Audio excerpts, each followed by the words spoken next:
Chapitre 3.1 La biodiversité et son évolution. Ce chapitre s'intègre dans le thème 3, une histoire du vivant.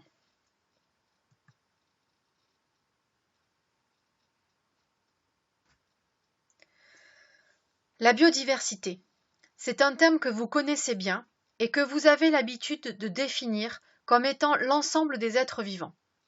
Cette biodiversité est liée à un écosystème, car on ne retrouvera pas les mêmes êtres vivants si on étudie un pays ou l'écosystème d'une bouche.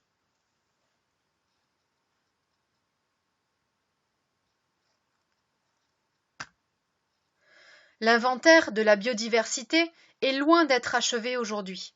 Si les études réalisées nous ont permis de découvrir et de décrire à ce jour environ 1,8 million d'espèces, on estime cependant la biodiversité totale de la planète à 30 millions d'espèces. Et les prévisions concernant l'érosion actuelle de cette biodiversité laissent craindre un déclin de ce nombre dès les années 2050. Il y a donc urgence dans l'étude de la biodiversité, qu'elle soit remarquable ou ordinaire, qu'elle nous entraîne aux confins de la planète ou nous pousse simplement à regarder autour de nous, dans nos jardins par exemple. Et pour tendre vers cet objectif ambitieux, il nous faut aussi imaginer de nouvelles méthodes. Et pourquoi nous allons voir dans un premier temps comment mesurer la biodiversité. Combien d'espèces vivent sur Terre? Ce chiffre ne peut être qu'une estimation. Cependant, un grand nombre d'espèces actuelles reste encore à découvrir. On parle de 8 à 12 millions. Une évaluation d'autant plus difficile que l'extinction peut toucher des espèces non encore découvertes et que cette dernière s'est accélérée du fait des activités anthropiques. On estime à 0,1% d'extinction par an, soit 8 000 à 12 000 espèces concernées, sachant que 18 000 nouvelles espèces sont décrites par an. Par ailleurs, au cours des temps géologiques, la biodiversité spécifique s'est modifiée. Des espèces sont apparues, d'autres ont disparu. Donc les espèces actuelles ne représentent qu'une très faible part de la biodiversité spécifique ayant existé, 1/1000 en réalité. Pourtant, l'identification de nouvelles espèces et leur classification permettent d'améliorer la compréhension de l'évolution. La biodiversité n'est pas équivalente dans chaque taxon. Ainsi, il existe une plus grande biodiversité chez les insectes ou les bactéries que chez les vertébrés. La survie face aux changements environnementaux dépend de cette biodiversité qu'il faut préserver, d'autant plus au regard de l'interdépendance des espèces. La biodiversité se mesure par des techniques d'échantillonnage qui permettent d'estimer le nombre d'espèces dans différents milieux. Pour caractériser la biodiversité, on peut décrire l'abondance des individus d'une population, d'une espèce ou d'un plus grand taxon, c'est-à-dire d'un groupe étudié. Pour comprendre les différentes techniques d'échantillonnage, nous allons participer à un observatoire mis en place par Viginature en lien avec le Muséum national d'histoire naturelle. Cet observatoire a deux objectifs.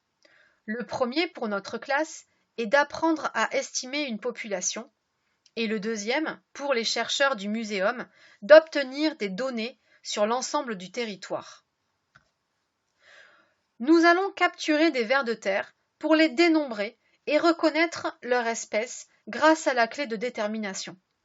Cela correspond à une technique appelée méthode de capture, marquage et recapture, CMR. Cette méthode permet d'estimer la taille d'une population par le calcul d'une quatrième proportionnelle. Pour une population de taille inconnue, grand N, car il est impossible de capturer tous les individus, on réalise une première capture, N1, et dans cet effectif, on marque 4 individus par exemple parmi les N1 individus capturés. Après plusieurs jours, on capture une nouvelle fois N2 individus et on comptabilise les individus marqués. C'est la proportion des individus marqués. On suppose alors que l'effectif total de la population reste constant, c'est-à-dire qu'il n'y a eu ni mortalité, ni naissance, ni migration. On peut alors estimer la population totale par le calcul n égale n1 fois n2 divisé par p. La connaissance de l'effectif d'une population non domestiquée étant inaccessible, et les échantillons pouvant varier de l'un à l'autre, les estimations sont logiquement fluctuantes.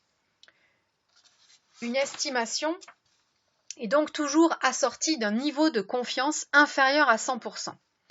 Alors, pour un échantillon donné, cette estimation est d'autant plus précise que la taille de l'échantillon est grande. Pour quantifier l'incertitude de notre estimation, il faut donc construire mathématiquement un intervalle de confiance au sein duquel l'effectif de la population va se trouver. L'expérimentateur va fixer à l'avance un niveau de confiance qui correspond au pourcentage de chance d'avoir raison. On utilise souvent le niveau de confiance 95%. À partir de ce niveau de confiance et des mesures effectuées sur l'échantillon, on peut déterminer l'intervalle de confiance. Parmi tous les échantillons possibles de même taille, environ 95% des intervalles de confiance associés contiennent la proportion que l'on cherche à estimer.